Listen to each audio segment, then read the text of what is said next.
정부가 세계무역기구 WTO 내 농업 분야 개발도상국 지위를 포기하기로 최종 결정했습니다. 이 피해가 우려되는 쌀 등 국내 농업의 민감 분야에 대해서는 최대한 보호 대책을 마련하기로 했는데요. 취재기자 연결해서 자세한 내용 알아보겠습니다. 박소정 기자. 네, 경제부입니다. 네, 정부가 결국 이 개발도상국 지위를 포기하기로 결정을 했는데 현재의 특혜는 유지를 하되 향후 있을 미래 협상에서 개도국 지위를 적용받을 수 없게 되는 거죠?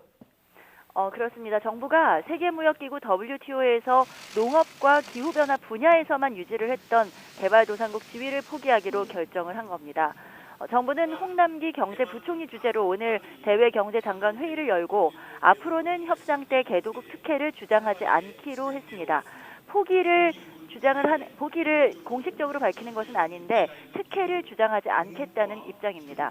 이에 따라 지난 1996년 이후 개도국 지위를 유지하면서 농업 분야에서 받아온 관세와 보조금 특혜를 앞으로는 다른 나라와 협상할 때 적용받을 수는 없습니다.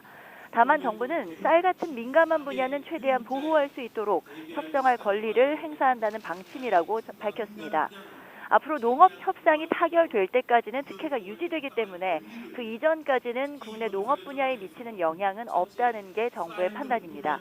또 WTO에서 보조금 제재를 받지 않는 공익형 직불제를 내년부터 도입하는 등 내년 농업 예산을 최근 10년 동안 가장 크게 확대한 15조 3천억 원으로 편성했다고도 밝혔습니다. 자, 정부가 이렇게 WTO 개도국 지위를 더 이상 주장하지 않겠다고 결정한 배경 어떤 것이 있습니까? 네, 우리나라는 지난 1995년 WTO에 개도국으로서 가입을 했지만 이듬해 경제협력개발기구인 OECD에도 가입을 하면서 농업과 기후변화 분야만 개도국 특혜를 받아왔습니다. 그러나 지난해 기준으로 우리나라 수출액이 세계 4위, 국민 총소득은 세계 10위를 기록하면서 이런 특혜를 받는 게 경제 위상과 동떨어진다는 지적이 국제사회에서 꾸준히 제기되어 왔습니다. 특히 트럼프 미국 대통령이 지난 7월 경제 발전이 큰 나라가 개도국 지위를 이용해 특혜를 누리고 있다 이렇게 지적을 하면서 우리나라를 포함해 몇 나라를 들었습니다. 또 WTO가 실질적인 진전을 이뤄내지 못하면 미국 차원에서 개도국 대우를 일방적으로 중단하겠다고 밝히면서 문제가 더 불거진 겁니다. 이런 이유로 우리나라에 앞서 타이완과 싱가포르, 아랍에미리트, 브라질이 개도국 지위를 포기했습니다. 앞으로 당분간 농업 협상에 큰 변화가 없을 것이라는 분석도 정부가 개도국 지위 포기를 결정하는 데 한몫했습니다.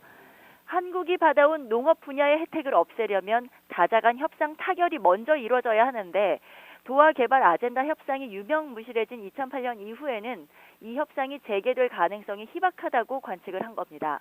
이렇게 차기 협상이 불투명한 만큼 현재 누리고 있는 혜택을 우리가 먼저 포기할 이유가 없다는 정부 판단도 작용했다고 볼 수 있습니다. 지금까지 경제부에서 YTN 박소정입니다.